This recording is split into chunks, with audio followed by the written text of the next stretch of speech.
que somos muchos y los recursos son escasos y cada vez la población sigue aumentando, ¿no? Entonces generamos viviendas y ciudades, pueblos alrededor de los ríos, de los lagos, y esto con las inundaciones genera problemas. Entonces, pero sí creo que cada vez hay una conciencia mayor. Cuando yo estudiaba biología marina, no había esta conciencia que hay hoy los niños, la conciencia que tienen sobre cuidar el planeta, sobre cuidar el agua, ¿no? Ahora hay una conciencia de no regar tanto, o si te lavas los dientes, cerrar la llave. Hay un cambio respecto a eso y que se ha hecho y que se ha generado con todos los estudios que la ciencia ha demostrado el impacto que las actividades humanas han generado sobre los recursos naturales.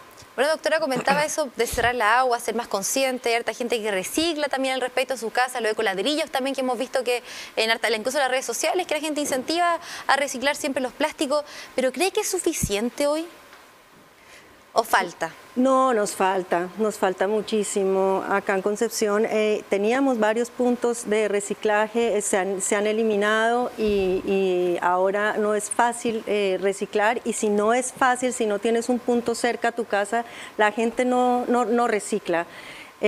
Uno que tiene un poco más de conciencia se da el trabajo de acumular la basura en la casa, de después ir, botarla, pero si no hay las facilidades desde como iniciativas locales o políticas públicas locales que te ayuden a reciclar, es muy difícil.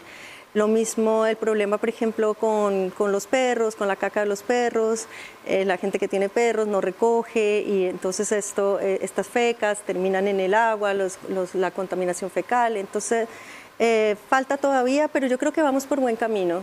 Vamos avanzando. Vamos avanzando. Profesor, Sí. ¿Y cómo lo ve? Comparado con otros países en Europa, sabemos que esto se ha visto en otros países que está más avanzado que en Chile. ¿Por qué cree que no ha costado tanto entender lo que está pasando en el mundo? Y si bien a veces uno piensa que es poco cortar el agua, por ejemplo, como lo comentaba la doctora, son pequeños, pero si nos unimos todos juntos, hartas personas, sí hace la diferencia. Claro, son pequeños cambios, ¿no es cierto?, que finalmente todos juntos terminan generando grandes cambios. Muchas veces he visto, ¿no es cierto?, de noticias donde dicen, pero es solamente una bombilla, por ejemplo, cuando tú evitas pedir una bombilla en algún lugar de comida rápida, en un restaurante, y uno dice, pero si es solamente una bombilla. Pero son millones de personas que también dijeron, pero era solamente una bombilla, y vemos los océanos, ¿no es cierto?, llenos de bombillas y llenos de bolsas. Pasó con las mascarillas. Pasó con las mascarillas. ¿Cuánta basura también nosotros generó estos 2-3 años de pandemia, ¿no es cierto? Una gran cantidad de mascarillas, que algunos centros se pusieron las pilas con esto también y están reciclando mascarillas, están haciendo platos, están de alguna forma utilizando estas mascarillas para que se reutilicen y no necesariamente lleguen a la basura. Pero yo creo que ha habido una cierta concientización, ¿no es cierto?, en la población chilena. Ciertamente respecto quizás a otros países, ¿no es cierto?, como Europa, ¿no es cierto?, países ya un poco más desarrollados, nosotros estamos un poco atrás y un poco al debe en cuanto a temas de reciclaje. No tanto como Estados Unidos, en Estados Unidos son bien buenos para botar basura, son bien buenos para el plástico.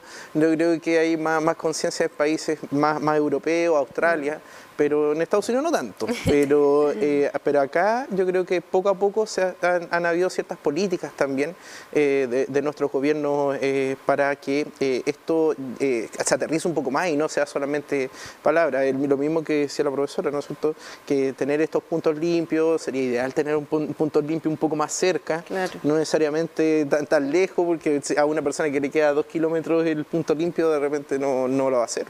Lo otro es evitar comprar, digamos, productos que vienen con muchos empaques, que vienen empaque sobre empaque. Creo que también hubo un cambio ahí cuando prohibieron las bolsas plásticas, ¿no? Ahora todo el mundo está acostumbrado a llevar su bolsa al supermercado, entonces eso va haciendo pequeños cambios y también generando conciencia. Y eso también, en esa misma línea, tenemos los grupos, los almacenes donde venden comida a granel. Entonces tú vas con tu frasco de vidrio. Es claro, excelente. O sea, tú en vez de comprar el paquete de poroto, llegas, vas con tu frasco, llena un kilo de poroto en tu frasco y eso evita un montón de basura. Bueno, y ahora vamos a pasar a hablar de sus especialidades, de lo que han hecho también durante estos años de estudio y también de todo lo que implica aquel trabajo. Vamos a partir hablando con la doctora de las cianobacterias. Doctora, si nos puede explicar qué significan las cianobacterias. Bueno, las cianobacterias son unos organismos muy especiales. Ellas viven en el agua, bueno, en realidad viven en todas partes donde haya un poco de luz y un poco de agua. Y tienen una configuración especial porque son bacterias, pero son las únicas bacterias que pueden hacer fotosíntesis oxigénica. Eso significa que pueden captar la luz de la energía lumínica y convertirla en alimento. Y ellas fueron las primeras bacterias que lograron hacer esto, entonces se les reconoce como las que generaron cambios en la atmósfera. Y la atmósfera que hoy conocemos con oxígeno es gracias a la presencia de las cianobacterias. ¿Y por qué hago énfasis en esto? Porque viven desde la época del Precámbrico, han estado adaptándose a todos los cambios ambientales, incluidos los que estamos viviendo ahora. Entonces, en los últimos años lo que hemos visto es que ha aumentado la frecuencia de eventos de aumento de estas son microalgas que viven en la columna de agua. Cuando un ecosistema tiene una alta concentración de fósforo y nitrógeno, es decir, que se encuentra contaminado por nutrientes o eutrófico, genera que estas cianobacterias crezcan en número y cambien las condiciones del agua, las condiciones organolépticas, el color, el olor, la textura. Y eso genera cambios a nivel ecosistémico, a nivel problemas a nivel económico, porque ya no podemos utilizar el agua, digamos, para hacer recreación si está con una mancha verde. Y el peor problema que ellas tienen es que producen toxinas que afectan la salud humana y la salud animal. ¿De qué forma las afecta la salud? Afecta la salud humana, se ha demostrado que pueden producir cáncer al hígado. La Organización Mundial de la Salud tiene regulada la concentración de toxinas en el agua porque pueden producir cáncer hepático. Ahora las últimas investigaciones van al estudio de la relación que tienen algunas de estas toxinas que además pueden ser neurotóxicas con la enfermedad de ELA y con el Alzheimer. Entonces estamos hablando de que producen un montón de toxinas que afectan diferentes órganos del cuerpo, no solamente al ser humano, también los animales, el ganado, los peces. Y además también pueden afectar las plantas superiores, los cultivos. Doctor, ¿y cómo surge esta relación de las cianobacterias con el agua? ¿Cómo se dan en ese lugar? Y decía que en cualquier lugar se podían dar las cianobacterias. En ese sentido, ¿cómo podemos tal vez distinguirlas? Bueno, las actividades humanas como la agricultura, como la ganadería y como el vertir directamente aguas residuales a los cuerpos de agua que van con altas concentraciones de nitrógeno y fósforo, hace que estas cianobacterias utilicen estos nutrientes y crezcan y produzcan las floraciones algales. Esto puede ocurrir en horas y puede generar un cambio en el ecosistema de mucho tiempo, días, o también puede durar un poco tiempo y morir. Por eso en inglés se les conoce como bloom.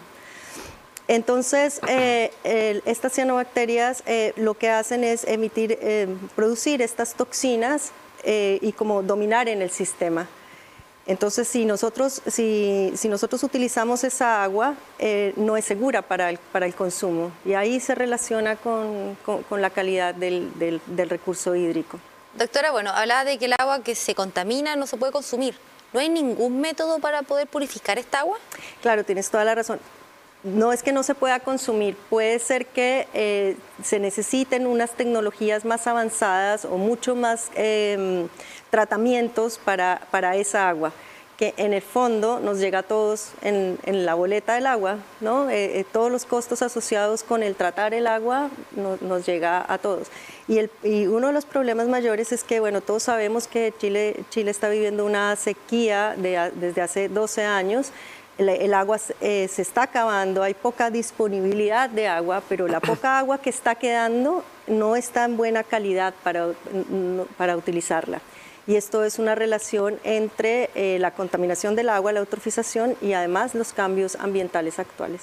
Profesor, ¿cómo ve esta situación? Porque afectaría el agua, hablamos de crisis hídrica que comentaba, y también eso, ¿qué hace también la crisis alimentaria?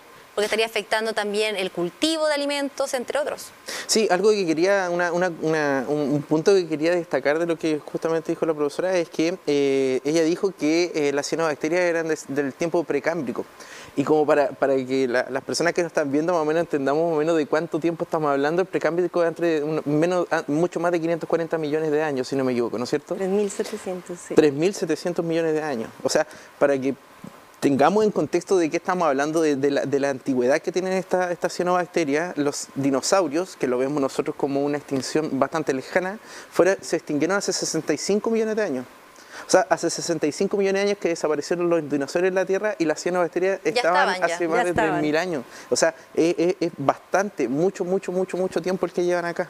Es muy interesante eso. Sí, nos enfrentamos, es una problemática ambiental y es una problemática de salud emergente porque están presentes en el agua que consumimos, con la que regamos nuestros alimentos. Doctora, bueno, comentaba que todo el tiempo que lleva, ¿cómo ha estado tanto tiempo la cianobacteria? ¿Cómo ha perdurado durante todos estos billones de años? Se han ido adaptando a las condiciones ambientales.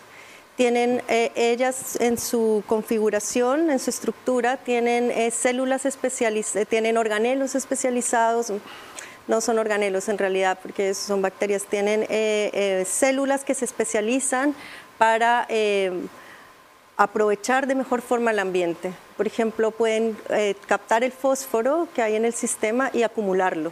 O pueden fijar nitrógeno del ambiente, de la atmósfera, que son de los pocos organismos que pueden hacer eso. O pueden crecer rápidamente o pueden generar estas toxinas. Tienen un montón de mecanismos para adaptarse al ambiente, entonces, y ser exitosas.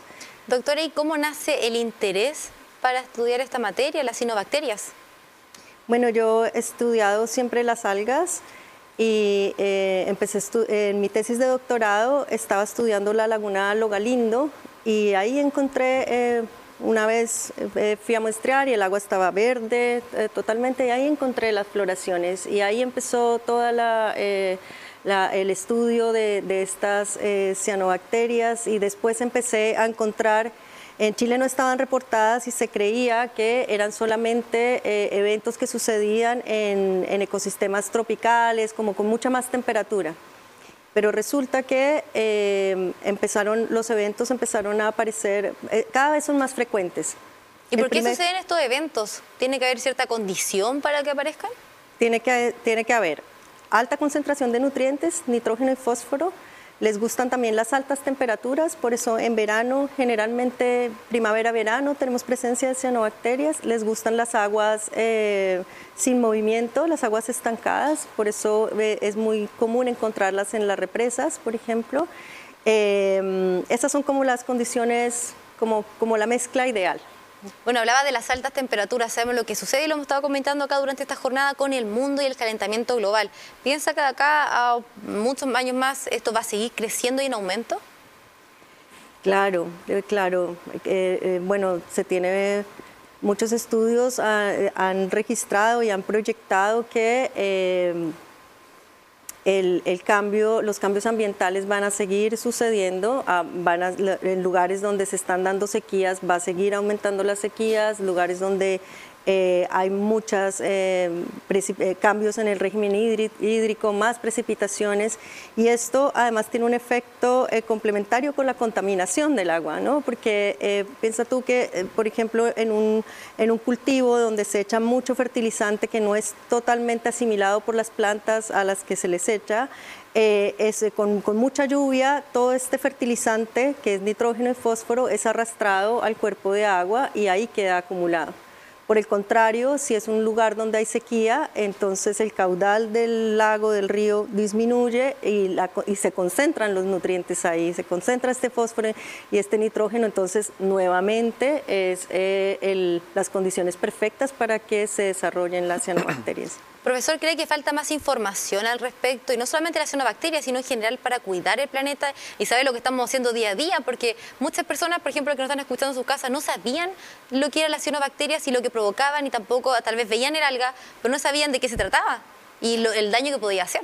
Claro, yo creo que ahí nosotros también como científicos acusamos un poco el mensaje, el acuse recibo. Resulta de que muchas veces nosotros mismos, científicos, también creo que tenemos una labor de hacer divulgación y difusión. Eso es súper importante, que nosotros nos acerquemos a las personas, que generemos instancias, folletos, charlas, de alguna forma nosotros podamos comunicar lo que nosotros leemos o que lo que nosotros somos capaces de experimentar en nuestros laboratorios y traspasar ese conocimiento a la población. A veces se ha dado mucho, ¿no es cierto?, grupos de científicos que se quedan en el laboratorio, que no hacen este ejercicio, y claro, son tremendos científicos o científicas que hacen tremendos avances en sus laboratorios, pero ¿de qué sirve eso si no lo transmites? ¿De qué sirve eso? ¿Es el compromiso que tiene la ciencia? Es un compromiso, es una deuda, creo yo. Yo creo que gran parte de que muchas de las cosas no se sepan actualmente, en parte es responsabilidad de nosotros mismos, que nosotros mismos no hemos sido capaces de comunicar esas cosas a la gente. Doctora, ¿y cómo lo ve? ¿Cómo ve esa comunicación? Y también si podemos encontrar algún trabajo al respecto, la gente que nos está escuchando en sus casas, para que tenga tal vez hasta ejemplos de cómo se ven las cianobacterias. Sí, yo creo que, bueno, cómo se ven, generalmente se ve el cambio en la textura del agua, ¿no? Se ve como una masa verde, creo que todos la hemos visto, una masa verde, como que no dan ganas ni de bañarse ni de tomar esa agua, los animales tampoco lo hacen. Y, ¿tiene algún olor en particular o no? Muchas veces se produce un olor como a pescado, un olor fétido, y cambia también el sabor del agua, ¿no? ¿Cómo la gente podría contribuir? Bueno, esto es que hay dos formas en que se contamina un cuerpo de agua. Una, por contaminación puntual, que es cuando vemos que hay una tubería, ¿no?, que llega directamente el efluente al Lo vemos al en imagen sistema. en estos momentos. Sí, lo estamos el viendo mejor ejemplo, ahí. sí. Ese, por ejemplo, fue un video que hicimos cuando yo estaba haciendo el postdoctorado con el Centro CRIAM. Hicimos una divulgación, yo asesoré técnicamente este video y está en YouTube para los que lo quieran ver.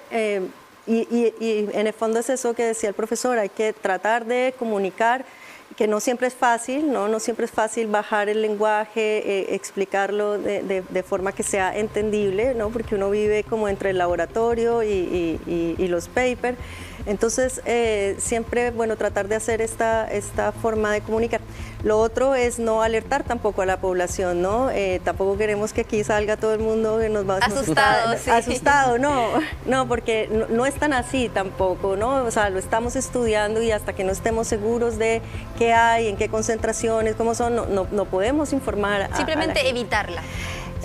Sí, o sea, si uno ve que lo hacemos todos por instinto, si uno ve un cuerpo de agua con una nata verde, la mayoría no nos metemos ahí ni tomamos de esa agua, a menos que sea necesario, como ocurrió en el terremoto. De hecho, el proyecto de que les hablaba de Lo Galindo, lo empezamos a hacer, fue un proyecto Porfo que dirigió una investigadora del Centro EULA, y fue precisamente porque durante el terremoto no habían más fuentes de agua y tocó utilizar el agua que había, que eran los lagos urbanos de Concepción, que son una fuente de agua increíble. Para sobrevivir en todo lo que pasa también lo que pasó también en el terremoto, muy importante. Bueno, la música que estamos escuchando llama a la pausa comercial. Ya estaremos hablando de los insectos, una fuente de alimentación en crisis alimentaria. Ya estaremos de regreso.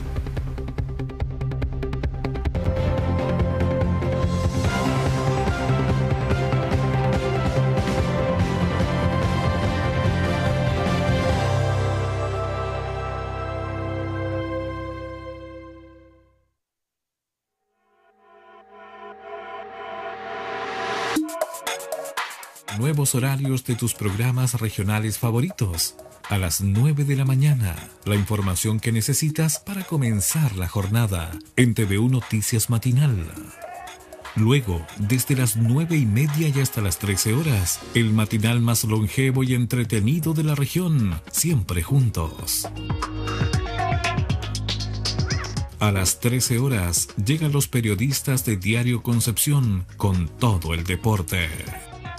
A las 14 horas, nuestro nuevo espacio informativo, TVU Noticias Tarde. Desde las 17 y hasta las 20 horas nos volvemos a tomar las tardes y todas las personas son bienvenidas en la comunidad del contenido. A las 20 horas, el resumen del día con las notas periodísticas, despachos y entrevistas en TVU Noticias Central.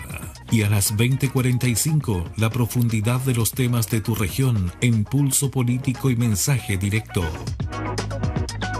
Nos adaptamos y cambiamos para ti. TVU, el canal de televisión de la Universidad de Concepción.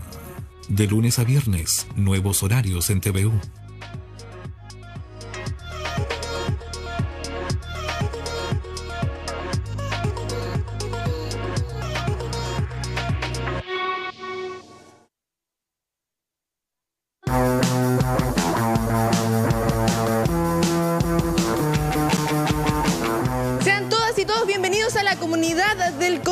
Como siempre, por las pantallas de TVU.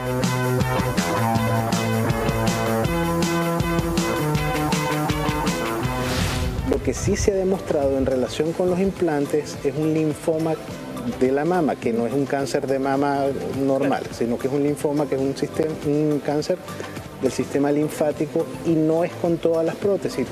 El hecho de que el paradero no es solamente que te quedes ahí parado esperando, sino que el cómo la gente está más cómoda, está más segura. El ejemplo que damos siempre de Paicaví entre Barros y O'Higgins, que está ahí entre medio de la calle y uno no sabe, si uno está en el paradero no sabe dónde ubicarse y cuando uno va como peatón no sabe por dónde pasar. Deportes que afortunadamente están tomando otro tinte y otro matiz a la hora de profundizar en ellos y tocarlo a nivel mediático. Mira, lo que corresponde a nosotros, patinaje, ciclismo. ¿Sabes, Ahora, William? ¿qué pasa? El gran pero de todo, sí hay fondos, sí hay ayudas, sí, pero nunca basta. Ay, negra, ay, mamacita, morena, negra divina. Ay, negra, ay, mamacita, morena, negra bonita. Ay, negra, ay, mamacita, morena, ay, negra, no llores que se va.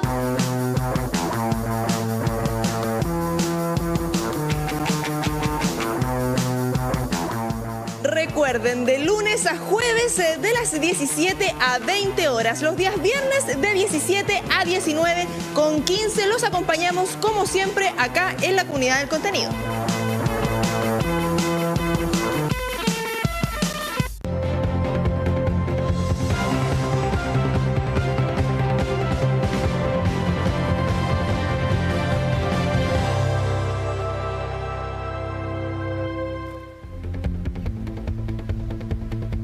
Y ya estamos de regreso acá en Mensaje Directo. Nos acompañan los académicos de la Universidad de Concepción. Hablamos del cambio climático, lo que sucede en el mundo hoy, y nos quedamos con un tema que es los insectos, una fuente de alimentación por la crisis alimentaria. Profesor, ¿qué nos puede dar al respecto de todo lo que pasa con el consumo de insectos en el mundo? Bueno, para empezar, ¿qué son los insectos? Los insectos son artrópodos, son parientes de las arañas, son parientes de los crustáceos, ¿no es cierto? Los crustáceos, estamos hablando de la jaiba, estamos hablando de centollas, ¿no es cierto? Y estos son artrópodos y son los que más diversidad tienen en el mundo. En el mundo actualmente, como para poner una perspectiva, ¿no es cierto?, hay 1,5 millones de especies descritas. Se estima que pueden ser 7 millones, pero ese 1,5 millones, 1 millón son insectos. O sea, estamos hablando que de todas las especies descritas, estamos hablando de bacterias, animales, plantas, virus, incluso los virus ahí sí entran o no entran, pero hongos, entre todos ellos, 2/3 son insectos. O sea, tenemos una gran diversidad, y de esos, el 35% son coleópteros y otro 25% son lepidópteros, que son los coleópteros son los escarabajos y los lepidópteros son las mariposas y polillas.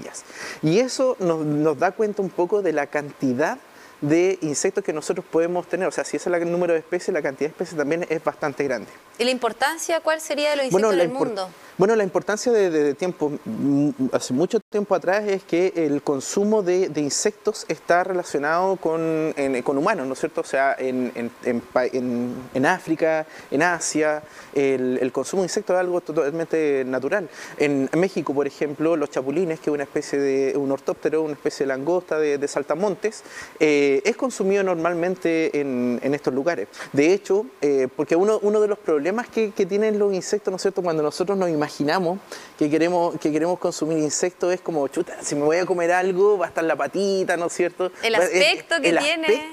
El aspecto, o sea, hay muchas personas. Hace poco tuvimos una actividad en la facultad y nos dimos cuenta que el 80% de las personas veían insectos y tenía inmediatamente un rechazo. Si al ver un insecto tiene un rechazo, imagínate el rechazo que puede tener un insecto al momento de pensar en comértelo.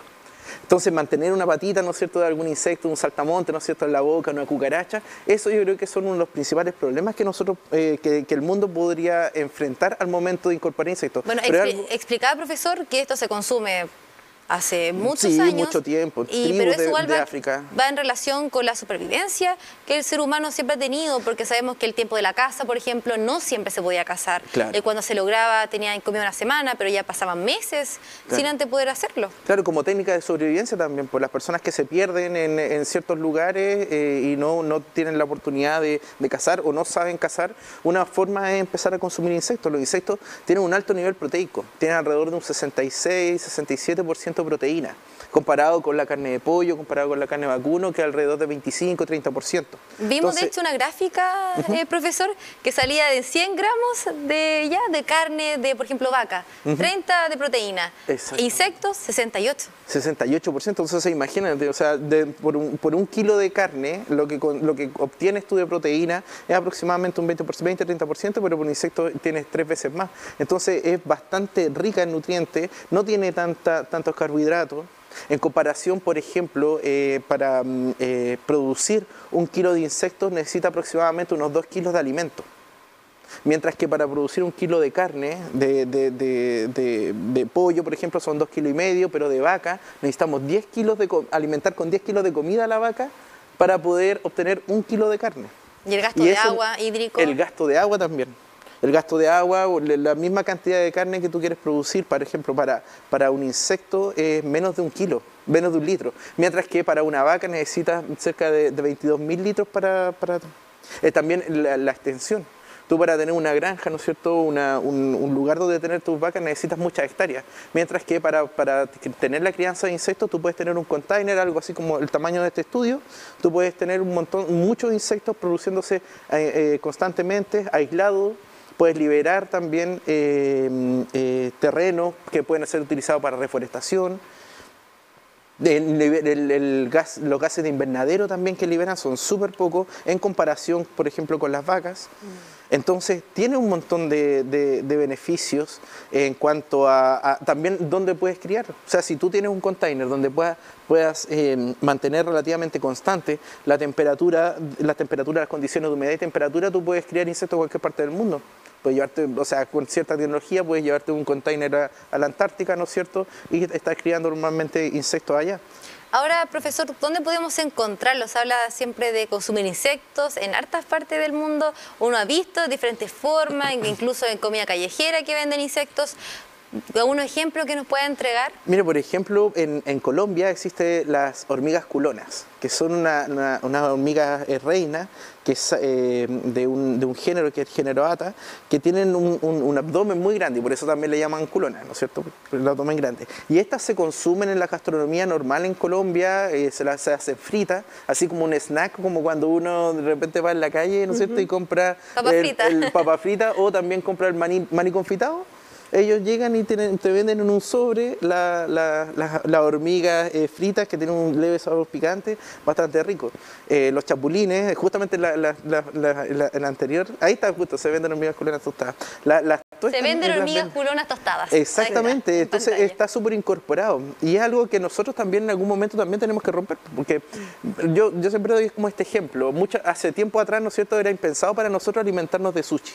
El sushi era, ¡ay, pero cómo voy a comer pescado pescado crudo, ¿no es cierto? Y ahora, ¿cuánto? El 80% de nosotros nos gusta el sushi y comemos más bien, o los crudos, ¿no es cierto? Que es de la cultura alemana, ¿no es cierto? También así comer carne cruda era como, pero ¿cómo voy a comer carne cruda? Y lo comemos. Entonces puede haber un cambio de paradigma, ¿no es cierto? Un cambio de nuestras... de las cosas que nosotros estamos acostumbrados a hacer, donde el insecto ya puede ser incorporado. Y para eso también hay formas de disfrazarlo, no necesariamente vamos a estar, ¿no es cierto?, ahí comiéndonos el bichito, así como con los palitos chinos, agarrándolo y comiéndolo en la boca, pero hay granjas, por ejemplo, donde crían estos insectos, los secan y los convierten en harina. Entonces se hace pan con esta harina. Y la gente no se da cuenta, y un pan alto en proteínas, como lo comentaba. Claro, la gente finalmente no se da cuenta de lo que está comiendo, y solamente cuando saben, así como, ahora estoy comiendo insectos, y ahí como que a lo mejor lo dejan el plato a un lado, le da un poco de arca, pero normalmente, o sea, puede ser incorporado en la dieta disfrazado con otras cosas. Doctora, ¿ha tenido la oportunidad, tal vez, incluso ver preparaciones con insectos? Bueno, yo soy de Colombia, así que, claro, he tenido la oportunidad de consumir las hormigas, que en realidad no es en toda Colombia, es en Santander. En el departamento de Santander. Ahí es donde son muy populares. Ya últimamente se ha aumentado el consumo y se ha llevado a otras partes porque ha sido como vendido como parte de la cultura. Claro. Entonces, claro, no son muy... A mí no me gustaron mucho. Pero las ¿comen solamente tostadas o también se comen tostadas? ¿Otra preparación? No, solamente tostadas, como decías tú, como un snack. Como unas palomitas de maíz. Como para ir al cine, imagínate, vas al cine así y te compras viene tu pack de hormigas. Y hormiga culona ahí para estar viendo la película. Pero ahí sí pasa la patita. Sí, bueno, pues ahí sí que... Doctora, ¿cree que hay alto prejuicio al respecto? Por ejemplo, sé que en Colombia allá se ve algo normal consumir hormigas. Claro, allá es súper normal y sí, tiene que ver es como un cambio también de mentalidad al respecto. Y bueno, si hay que hacerlo para proteger el ambiente y se puede consumir con otras texturas o con de otra forma, como dices tú, la harina, ¿por qué no? Debemos estar abiertos a alimentarnos de otra forma porque la forma actual de producción de alimentos es realmente un problema ambiental. Por la utilización de fertilizantes, por los gases metano, por el agua que se utiliza. Además, va quedando poca agua y si la estamos utilizando toda en riego. Bueno, lamentablemente, ojalá la conversación pudiera seguir, pero tenemos tiempo limitado. Pero antes de despedirnos, quiero que de forma breve cada uno entregue un mensaje a todas las personas que nos están viendo en sus casas para que se acerquen a esta información y a la ciencia, comenzando por la doctora.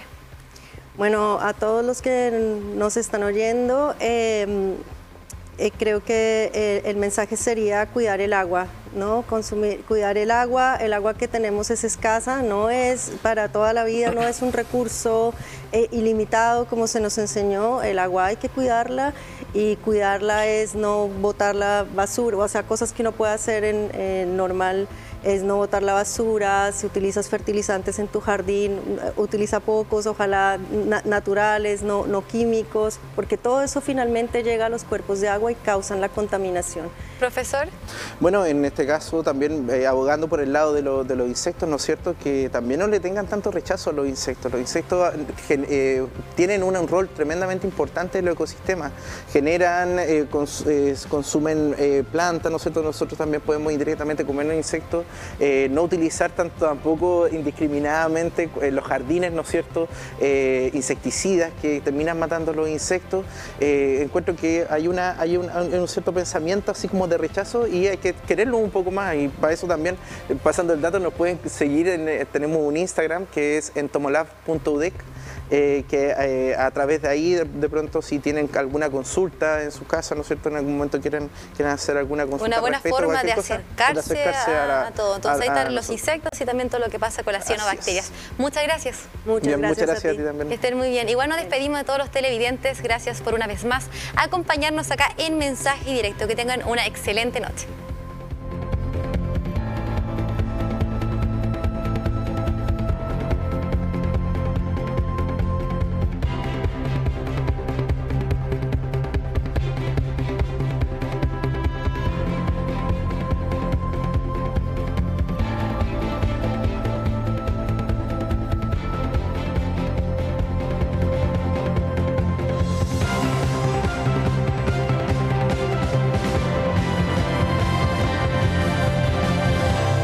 Mensaje directo